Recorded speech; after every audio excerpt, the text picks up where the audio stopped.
नमस्कार, स्वागत है आप सभी का आज के इस वीडियो में। आज हम लोग बात करेंगे जेएसएससी पीजीटी हिंदी 2023 पाठ्यक्रम के आधार पर एक महत्वपूर्ण टॉपिक, महत्वपूर्ण प्रकरण जिसका नाम है भक्ति काल। भक्ति काल के अंतर्गत संत काव्य, सूफी काव्य, राम भक्ति काव्य, कृष्ण भक्ति काव्य से संबंधित जितने भी महत्वपूर्ण प्रश्न बनेंगे सभी को एक एक करके जानेंगे और उसका विश्लेषण भी हम लोग एक एक करके करेंगे। भक्ति काल का वीडियो दोबारा इसलिए बनाना पड़ा क्योंकि भक्ति काल अपने आप में व्यापक है। इससे पहले के वीडियो में मात्र 10 प्रश्न किए थे, लेकिन सभी प्रश्न परीक्षा की दृष्टि से अत्यंत महत्वपूर्ण थे। मुझे लगा कि भक्ति काल से संबंधित और प्रश्न बनेंगे, जिस कारण ये दूसरी वीडियो मुझे बनानी पड़ी। ठीक है, तो वीडियो के अंत तक बने रहेंगे और सभी प्रश्न परीक्षा की दृष्टि से अत्यंत। ज्ञानासरी शाखा के प्रमुख कवि हैं, कौन है? रैदास, कबीरदास, गुरु नानक, तुलसीदास। बताइए इसका उत्तर। तो इसका सही उत्तर हो जाएगा विकल्प बी, कबीरदास। जानते हैं विस्तार पूर्वक इस प्रश्न से संबंधित महत्वपूर्ण तथ्यों को। भक्ति काल के 2 शाखाओं में विभाजित किया गया है, निर्गुण शाखा तथा सगुण शाखा। भक्ति काल को 2 शाखाओं में विभाजित किया गया है, निर्गुण शाखा तथा सगुण शाखा। निर्गुण शाखा के ज्ञानाश्रयी और प्रेमाश्रयी तथा सगुण शाखा के प्रेमाश्रयी, रामाश्रयी और कृष्णाश्रयी 2 उप शाखाएँ। ज्ञानाश्रयी शाखा के प्रमुख कवि कबीरदास हैं। इस शाखा के अन्य प्रसिद्ध कवियों में नानक, संत रैदास जिसे रविदास के नाम से जाना जाता है, दादू दयाल, मलुकदास, धर्मदास तथा सुंदरदास हैं। अगला प्रश्न है, निर्गुण संत कवियों में सर्वाधिक शास्त्रज्ञ एवं सुशिक्षित थे, कौन? रज्जब, सुंदरदास, धर्मदास, दादू दयाल। तो इस प्रश्न का सही उत्तर हो जाएगा सुंदरदास। जानते हैं विस्तार पूर्वक। निर्गुण संत कवियों में सर्वाधिक शास्त्रज्ञ एवं सुशिक्षित सुंदरदास थे। कहते हैं कि ये अपने नाम के अनुरूप अत्यंत सुंदर थे। सुशिक्षित होने के कारण उनकी कविता कलात्मकता से युक्त और भाषा परिमार्जित हैं। निर्गुण संतों ने गेय पद और दोहे ही लिखे हैं। सुंदरदास ने कवित्त और सवैये भी रचे हैं। उनकी काव्य भाषा में अलंकारों का प्रयोग अधिक है। उनका सर्वाधिक प्रसिद्ध ग्रंथ सुंदर विलास है। रज्जब, धर्मदास एवं दादू दयाल निर्गुण संत कवि हैं। अगला प्रश्न है, हरेड़ वाणी एवं अंगवधु किसकी वाणी के संकलन हैं? बताइए। सूरदास, दादू दयाल, मलुकदास, कबीरदास। इस प्रश्न का उत्तर बताइए क्या होगा? बताइए इसका उत्तर क्या होगा? तो इसका सही उत्तर हो जाएगा विकल्प बी, दादू दयाल। जानते हैं विस्तार पूर्वक।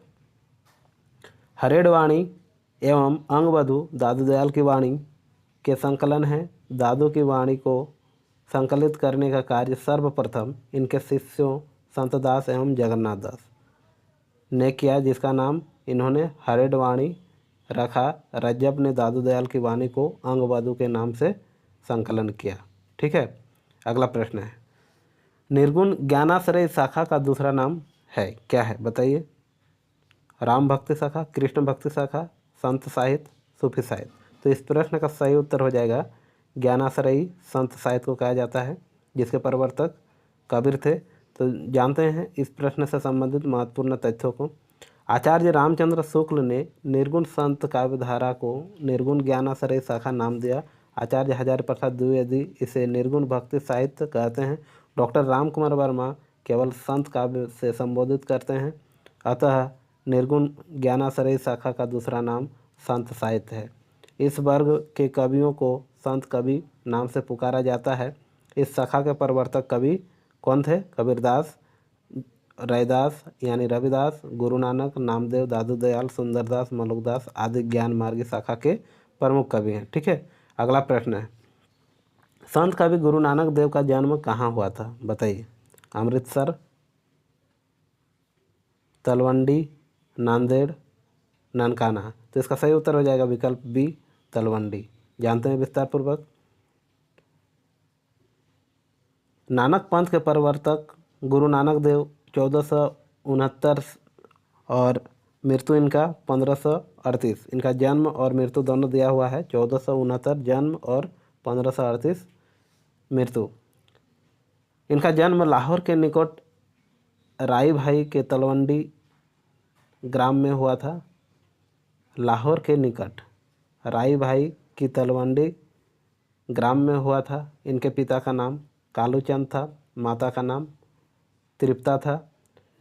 उनका जन्म स्थान अब ननकाना साहब ग्राम से प्रख्यात है। इनकी पत्नी का नाम सुलक्षणी तथा पुत्रों का नाम श्रीचंद और लक्ष्मीचंद्र था। श्रीचंद ने उदासी संप्रदाय का प्रवर्तन किया। उदासी संप्रदाय का प्रवर्तन किसने किया बताइए? श्रीचंद ने। अन्य महत्वपूर्ण तथ्यों को जानते हैं। अन्य महत्वपूर्ण तथ्य हैं जैसे गुरु नानक से संबंधित सिख धर्म के प्रवर्तक यानी आदि गुरु हैं। गुरु ग्रंथ साहिब के महला प्रकरण में इनकी वाणी संकलित है। वर्ण व्यवस्था व कर्मकांड विरोधी हैं। नारी की निंदा नहीं किया, इन्होंने नारी की निंदा नहीं किया, इसे आप याद रखेंगे। इनके बड़े पुत्र श्रीचंद ने उदासी संप्रदाय की स्थापना की। जपूजी नसीहत नामा इनकी प्रमुख रचनाएं हैं। अगला प्रश्न है सूफी काव्य से। ठीक है, ये तो था संत काव्य से, अब आते हैं हम लोग सूफी काव्य से। सूफी काव्य पद्धति का अंतिम ग्रंथ कौन सा है बताइए? यूसुफ, जुलेखा, पद्मावत, मृगावती, इंद्रावती। आज के इस वीडियो में कुल 20 प्रश्न होंगे जो कि सभी परीक्षा की दृष्टि से अत्यंत महत्वपूर्ण है। 20 में अगर आपके 10-20 सही हो जा रहे हैं, 10 से 15 सही हो रहे हैं, तो समझ लीजिए कि आपकी तैयारी अच्छी है।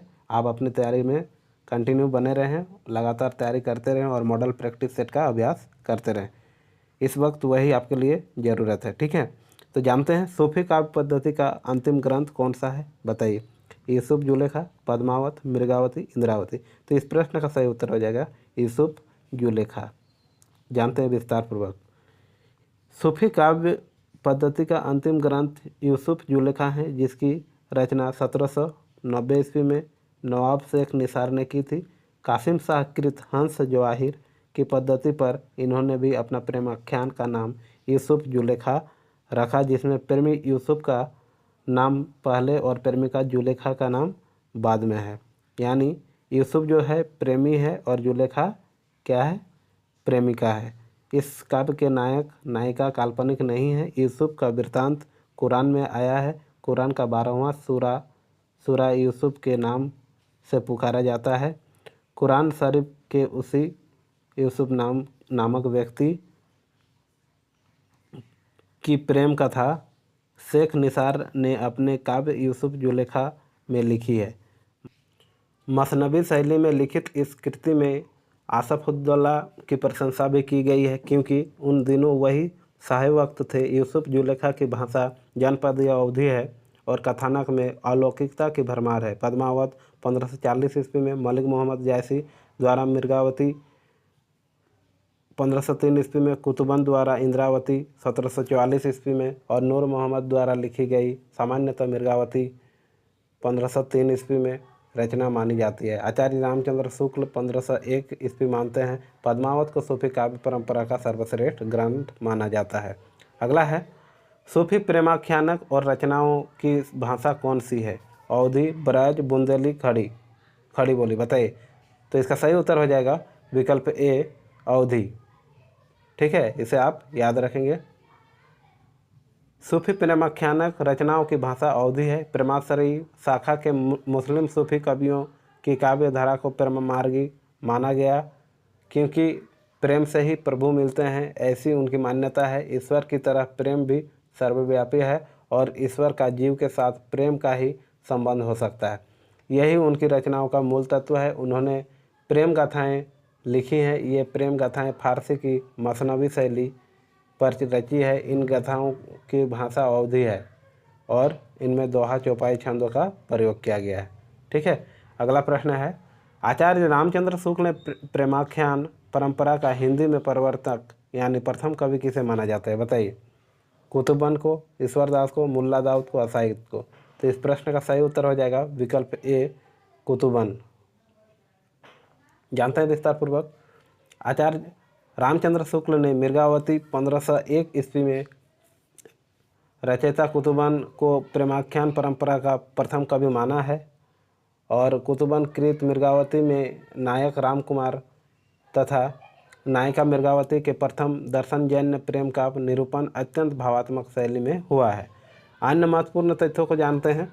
भक्तिकालीन की प्रेमाख्यान परंपरा के ग्रंथ हैं मृगावती, पद्मावत और मधुमालती, चित्रावली और रतनसार। डॉक्टर हजारी प्रसाद द्विवेदी ने ईश्वर दास की सत्यवती कथा 1500 ईस्वी को प्रेमाख्यान परंपरा का प्रथम ग्रंथ माना है। डॉक्टर राम कुमार वर्मा ने मुल्ला दाऊद के चंदायान को, जो कि 1779 ईस्वी का प्रकाशन है, इसे परंपरा का प्रवर्तक माना है। अगला प्रश्न है, ज्ञानदीप नामक प्रेमाख्यान काव्य की नायिका कौन है? बताइए। कामवती, मुग्धा, उर्मिला, देवानी। तो इस प्रश्न का जो सही उत्तर हो जाएगा क्या होगा, आपको बताना है। बताइए। जी बिल्कुल, इस प्रश्न का सही उत्तर हो जाएगा विकल्प डी, यानी देवयानी। जानते हैं विस्तार पूर्वक। ज्ञानदीप सूफी काव्य प्रेमाख्यानक काव्य के रचयिता शेख नबी हैं। इस काव्य की नायिका देवयानी तथा नायक राजा ज्ञानदीप हैं। शेख नबी को जहांगीर का समकालीन कवि माना जाता है। आचार्य रामचंद्र शुक्ल लिखते हैं कि शेख नबी से प्रेम कथा की परंपरा समाप्त समझनी चाहिए। शेख नबी से प्रेम कथा की परंपरा समाप्त समझनी चाहिए। आगे है अन्य महत्वपूर्ण तथ्य।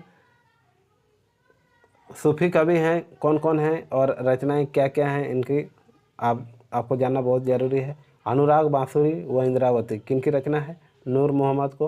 हंस जवाहिर, कासिम शाह, मिर्गावती, कुतुबन, लखमेल सेन पद्मावती, दामोदर, सत्यवती कथा ईश्वर दास।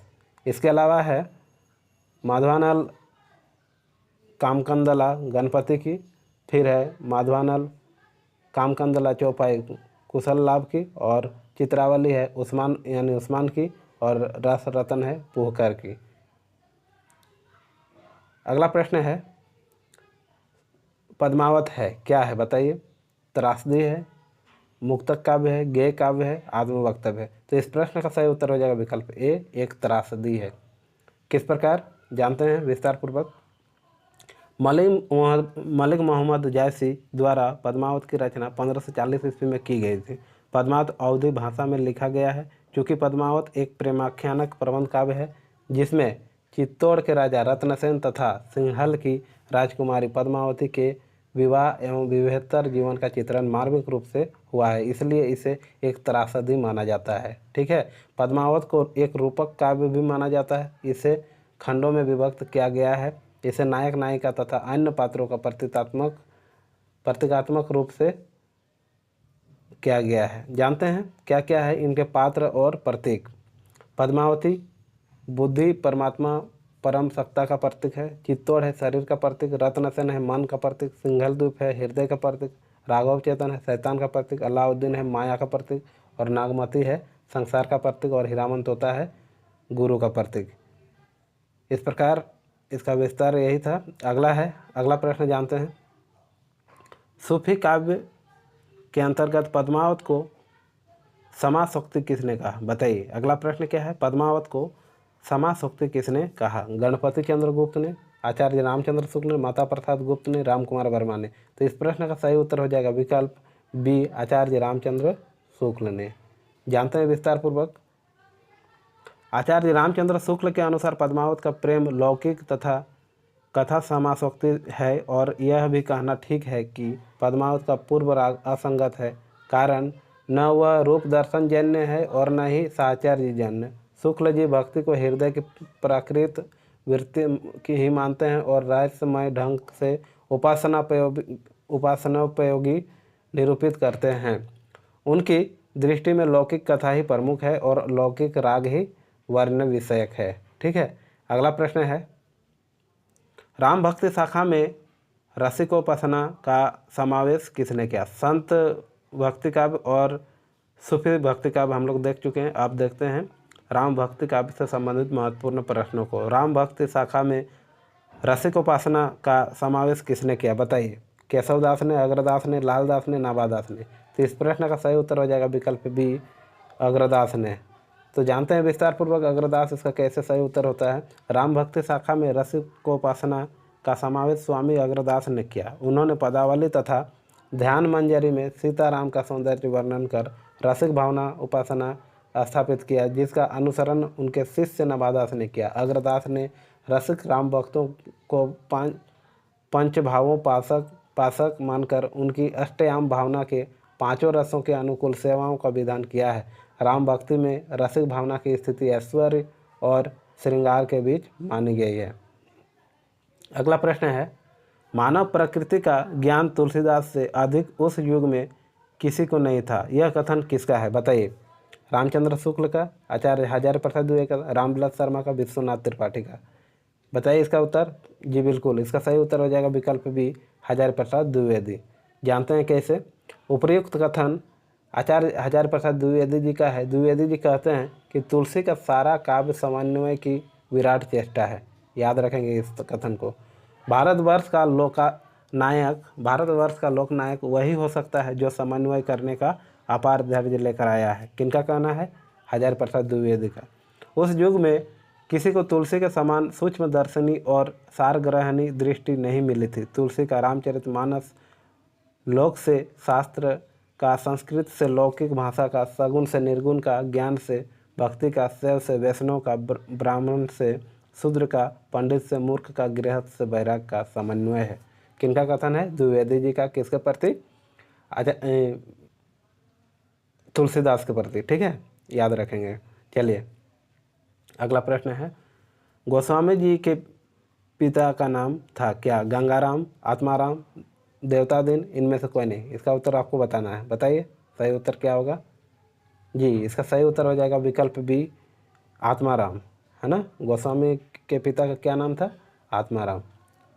जैन श्रुति के अनुसार गोस्वामी जी के पिता का नाम आत्माराम दुबे और माता का नाम हुलसी था। गोस्वामी यानी तुलसीदास की, है ना। बाबा नरहरियानंद यानी नरहरिदास इनका पालन पोषण किया तथा ज्ञान भक्ति की शिक्षा दीक्षा विधि। गोस्वामी जी का विवाह दीनबंधु पाठक की कन्या रत्नावली से हुआ था। चलिए अगला प्रश्न देखते हैं।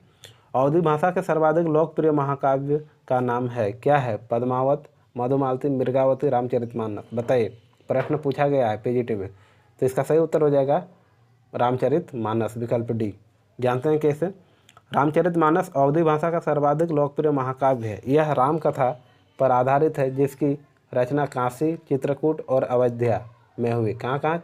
काशी, चित्रकूट और अयोध्या में।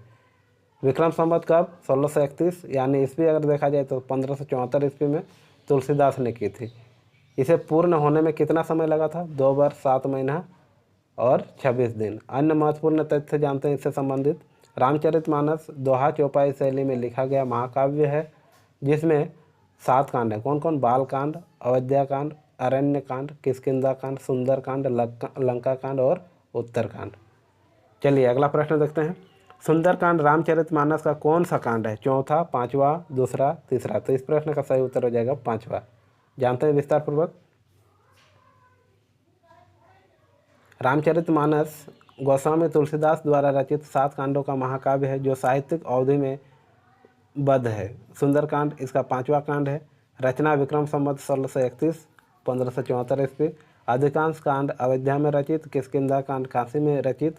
केवल किष्किंधा कांड कहाँ पर रचित हुआ था? काशी में।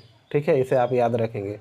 यह 2 वर्ष 7 महीना और 26 दिन में पूर्ण हुआ था। अयोध्या कांड को मानस का हृदय स्थल कहते हैं। कांड क्रम अगर देखा जाए तो बालकांड, अयोध्या कांड, अरण्य कांड, किष्किंधा कांड, सुंदरकांड, लंका कांड और उत्तरकांड है। आचार्य रामचंद्र शुक्ल इसे लोकमंगल की साधनावस्था का काव्य मानते हैं। शुक्ल जी अयोध्या कांड में वर्णित चित्रकूट सभा को आध्यात्मिक घटना कहते हैं। इसका मुख्य छंद दोहा व चौपाई है किंतु बीच बीच में अन्य छंदों का भी वर्णन है। यह कड़वकबद्ध रचना है। इसमें कुल 1074 कड़वक है। ठीक है, रामचरितमानस में। इसमें 4 घाटों के माध्यम से 4 संवादों का वर्णन। कितने घाटों का? 4 घाटों का। राजघाट, पान घाट, पंचायती घाट और गौ घाट। याद रखेंगे। अगर रामचरितमानस से संबंधित वीडियो आप नहीं देखें तो हमारे प्लेलिस्ट में दिया हुआ है, एक बार जाके अवश्य विजिट करें और सभी को एक एक करके बारी बारी से पाठ्यक्रम के आधार पर पढ़ें। अगर समय कम है तो सिर्फ आप पढ़ाई में अभी ध्यान दें और सभी टॉपिक दिया हुआ है हमारे प्लेलिस्ट में, एक एक करके आप अवश्य वीडियो को देखें। इसमें सीता त्याग व संपूर्ण वध प्रसंग का वर्णन नहीं है। पहली टीका रामचरण दास ने लिखी है। ऐसी मान्यता है कि तुलसीदास ने सर्वप्रथम इसे रसखान को सुनाया था। ठीक है, अगला प्रश्न है, अवधी एवं ब्रजभाषा दोनों में रचना करने वाला कवि हैं कौन है? सूरदास, तुलसीदास, घनानंद, उपयुक्त सभी। बताइए इसका उत्तर। जी, इसका सही उत्तर हो जाएगा विकल्प बी, तुलसीदास, है ना। बहुत सुंदर। जानते हैं विस्तार पूर्वक इस प्रश्न का हल को।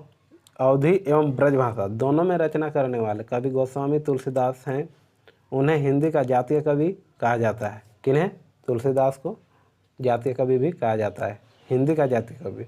उन्होंने हिंदी क्षेत्र के मध्यकाल में प्रचलित दोनों काव्य भाषाओं ब्रजभाषा और अवधी भाषा में समान अधिकार से रचना की। वस्तुतः तुलसी ने गीतावली, कवितावली आदि में, मुक्तक काव्य में कथा कही।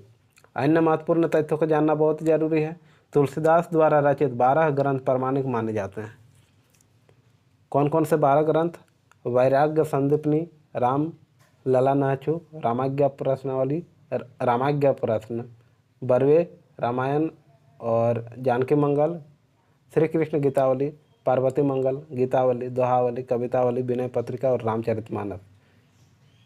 12 ग्रंथ प्रामाणिक माने जाते हैं। 12 ये थे। तो और सभी को आप अपने नोटबुक में लिख लें और याद कर लें अवश्य, क्योंकि इससे संबंधित प्रश्न आ सकते हैं। रामाज्ञा प्रश्न में 7 सर्ग हैं, ठीक है। प्रत्येक सर्ग में 7 कोष्टक हैं और प्रत्येक कोष्टक में 7 दोहे हैं। तुलसीदास ने रामाज्ञा प्रश्न की रचना मात्र 6 घंटे में की थी। बहुत सुंदर। अगला है, मीराबाई का मल्हार किसकी कृति है? मीराबाई की, नंददास की, चित्त स्वामी की और गोविंद स्वामी की। बताइए इसका उत्तर। तो इसका सही उत्तर हो जाएगा विकल्प ए, मीराबाई की। जानते हैं विस्तार पूर्वक। मीराबाई का मल्हार मीराबाई की कृति है। भक्तिकालीन साहित्य में मीराबाई ने कुल 4 ग्रंथों की रचना की थी। नरसिंह जी का मायरा गीत, गोविंद टीका, राग गोविंद, राग सोरठा आदि। इसके अतिरिक्त उनके गीतों का संकलन मीराबाई की पदावली नामक ग्रंथ में किया गया, जिसमें प्रमुख खंड है नरसिंह जी का मायरा, मीराबाई मल्हार या मल्हार राग, गरबा गीत या मीरा की गरबी, रुक्मिणी मंगल, नरसिंह मेहता की हुंडी आदि। अन्य महत्वपूर्ण तथ्यों को जानिए। मीराबाई रविदास यानी रैदास की शिष्या थी। मीराबाई के गुरु कौन थे? रैदास। मीराबाई ने चित्तौड़गढ़ में रविदास छत्री का निर्माण करवाया। मीरा की उपासना माधुरी भाव की है, ठीक है। अगला प्रश्न, इनमें से पुष्टि मार्गी कवि कौन है? सूरदास, कबीरदास, जयसी, तुलसी। बताइए। कबीरदास, जयसी, तुलसीदास। तो इसका सही उत्तर हो जाएगा विकल्प ए यानी सूरदास। जानते हैं विस्तार पूर्वक। वल्लभाचार्य ने ब्रजमंडल में जिस कृष्ण भक्ति को प्रतिष्ठित किया उसका दार्शनिक आधार शुद्धाद्वैत दर्शन है। साधना और व्यवहार क्षेत्र में शुद्धाद्वैत दर्शन के साथ जिस भक्ति को स्थान दिया गया उसका आधार उन्होंने पुष्टि मार्ग को बनाया। भगवान के अनुग्रह या कृपा का नाम ही पोषण है। यह पुष्टि है और इसी पुष्टि पर पुष्टि मार्ग की भक्ति पद्धति अवलंबित है। वल्लभाचार्य के अनुसार पुष्टि मार्ग ही सर्वश्रेष्ठ मार्ग है। उन्होंने जीव के 4 भेद किए हैं: प्रवाह वही पुष्टि भक्ति, मर्यादा पुष्टि भक्ति, पुष्टि पुष्ट भक्त तथा 4 भेद कौन कौन से? प्रवाही पुष्ट भक्त, मर्यादा पुष्टि भक्त, पुष्टि पुष्ट भक्त तथा शुद्ध पुष्ट भक्त। जो भगवान के अनुग्रह पर निर्भर होकर भी मर्यादा अनुसार कर्म करते हैं वे मर्यादा पुष्ट तथा जो केवल अनुग्रह कृपा का अवलंबन लेते हैं वे शुद्धा पुष्ट भक्त हैं। और वल्लभाचार्य ने जिस पुष्टि मार्गीय भक्ति संप्रदाय की स्थापना की थी उसका जिन हिंदी भक्त कवियों द्वारा पल्लवन किया गया उन्हें अष्टछाप के कवि कहा जाता है। इन अष्टछाप कवियों में सूरदास भी शामिल थे, अतः वे पुष्टि मार्ग कवि हैं। सूरसागर, सुरसरावली तथा साहित्य लहरी सूरदास की रचनाओं के संग्रह हैं। अन्य महत्वपूर्ण तथ्यों को जानना जरूरी है। वल्लभाचार्य द्वारा रचित ग्रंथ का नाम अणुभाष्य है। इनके अन्य ग्रंथ भागवत की सुबोधिनी टीका, भागवत तत्वदीप निबंध, पूर्व मीमांसा भाष्य, गायत्री भाष्य, विद्वन्मंडन, पत्रावलंबन, पुरुषोत्तम सहस्त्रनाम आदि हैं। भागवत पुराण के अनुसार भगवान का अनुग्रह ही पोषण या पुष्ट है। आचार्य वल्लभ ने इसी भाव के आधार पर अपना पुष्टि मार्ग चलाया। आज का अंतिम प्रश्न है, पुष्टि मार्ग का प्रवर्तन किसने किया था? बताइए। सूरदास, वल्लभाचार्य, मध्वाचार्य, रामानुजाचार्य। तो इस प्रश्न का सही उत्तर हो जाएगा विकल्प बी, पुष्टि मार्ग का परिवर्तन वल्लभाचार्य ने किया था। किसने? वल्लभाचार्य ने। जानते हैं विस्तार पूर्वक। पुष्टि मार्ग का परिवर्तन वल्लभाचार्य ने किया था। पुष्टि मार्गी भक्ति में पुष्टि भगवत अनुग्रह या कृपा को कहा जाता है। इस मार्ग के अनुसार भक्ति के 3 प्रकार बताए गए हैं। क्या क्या? मर्यादा भक्ति, प्रवाह भक्ति एवं पुष्टि या शुद्ध भक्ति। सूरदास वल्लभाचार्य के शिष्य थे। सूरदास जो थे किनके शिष्य थे? वल्लभाचार्य के, यानी सूरदास के गुरु का नाम वल्लभाचार्य था। ये अष्टछाप के प्रमुख कवियों में से एक थे। कौन? सूरदास। वल्लभाचार्य का पुष्टि मार्ग शुद्धाद्वैतवाद दर्शन पर आधारित है। वल्लभाचार्य के गुरु विष्णु स्वामी थे। सूरदास के गुरु वल्लभाचार्य और वल्लभाचार्य के गुरु कौन थे? विष्णु स्वामी। वल्लभाचार्य की प्रमुख रचनाएं पूर्व मीमांसा भाष्य, ब्रह्मसूत्र भाष्य, अणु भाष्य, श्रीमद् भागवत की टीका तथा तत्वदीप निबंध।